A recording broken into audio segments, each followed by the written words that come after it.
आजच्या आपल्या कथेचं नाव आहे मुंजा, एक भयानक सत्य. कथेचे लेखक आहेत कुमार. मित्रांनो, सदर कथा मला माझ्या मित्राच्या आईने सांगितली आहे आणि ती कथा त्यांच्या लहानपणी त्यांच्यासोबत घडलेली आहे. या कथेमध्ये येणारे गाव आणि नावे मी काल्पनिक ठेवली आहे, पण कथा पूर्णपणे सत्य घटनेवर आधारित आहे. हा काळ होता साधारण 1969 सालचा. वसुधा यांचे वय होते साधारण 10 वर्ष. त्यांच्या दारात एक पिंपळाचे झाड होते. त्या झाडाखाली उभट आकाराचा एक दगड होता. त्याला शेंदूर लावला होता, ज्याची पूजा वसुधाचे बाबा किंवा आजोबा करायचे. त्या झाडाजवळ वसुधा किंवा तिच्या आईला किंवा अन्य कोणत्याही स्त्रीला जाण्यास मनाई होती. त्या जिकडे राहत होत्या ते सातारामधील एक छोटे खेडेगाव होते. वसुधा यांचे काका मुंबईवरून नुकतेच सुट्टीसाठी गावी आले होते. भूत, प्रेत, देव, धर्म यावर त्यांचा अजिबात विश्वास नव्हता. त्यामुळे त्यांचे बंधू आणि वडील त्या दगडाची पूजा का करतात हे त्यांना समजत नव्हते. त्यांनी त्यांचा भाऊ आणि वडिलांना खूप वेळा समजावले होते, पण त्याचा काही उपयोग झाला नाही. तो दगड घराच्या अगदी शेजारी पिंपळाच्या झाडाखाली होता, ज्यावर शेंदूर लावला होता. गावात सर्व त्याला मुंजा म्हणायचे, पण वसुधाच्या काकासाठी तो फक्त एक दगड होता. गावात त्यावेळी खूप कमी लोकांकडे लाईट होती.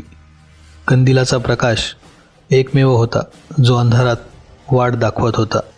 असेच एकदा एका अंधाऱ्या रात्री वडिलांना बोलवण्यासाठी जात असताना वसुधाचा पाय त्या मुंजाला लागला आणि ती पडली. अंधार असल्याने तिला तिकडे नक्की मुंजा कुठे आहे ह्याचा अंदाज घेता आला नाही आणि पडल्याने तिच्या डोक्याला जबर मार लागला. त्यातून रक्त येऊ लागले. तिच्या काकांनी ते पाहिले आणि कोणताही विचार न करता त्यांनी तो दगड ज्यावर शेंदूर लावला होता तो जमिनीमधून बाहेर काढला आणि फेकून दिला. अरे, हे काय केलंस तू? वसुधाच्या आजोबांनी काकाला विचारले. त्यावर ते म्हणाले, तुम्हाला आधी पण सांगितलंय ना, या दगडाची पूजा करायची सोडून द्या. अरे, तो दगड नाही, या घरचा मुंजा होता आणि तू त्याची विटंबना केली आहे. आता काय होणार देव जाणे. आजोबा घाबरत म्हणाले. वसुधाची शुद्ध हरपली होती. तिला डॉक्टरकडे घेऊन गेले. डोक्याला 4 टाके पडले होते आणि तिला घरी घेऊन आले. रात्री आराम करत असताना अचानक वसुधाने डोळे उघडले आणि ती काका झोपले होते त्या रूममध्ये गेली. काकाच्या बाजूला उभी राहून ती भसाड्या पुरुषी आवाजात बोलू लागली. उठ. तसे काकाने एवढ्या रात्री कोण बोलत आहे हे पाहण्यासाठी डोळे उघडले तर समोर वसुधा उभी होती.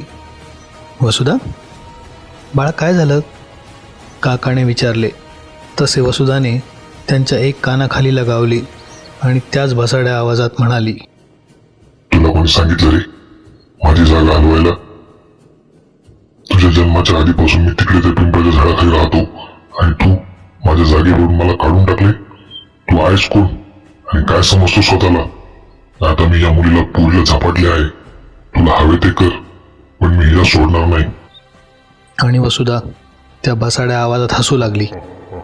काकाला काहीच समजत नव्हते की नक्की हा काय प्रकार आहे, पण वसुधाच्या आजोबांनी मात्र लगेच ओळखले. ते काकांना ओरडत झालं का तुझं? झालं? सांगत होतो तो साधा दगड नाही आहे. अरे, तो या घरचा मुंजा आहे आणि माझ्या जन्माच्या आधीपासून तो त्या झाडाखाली आहे.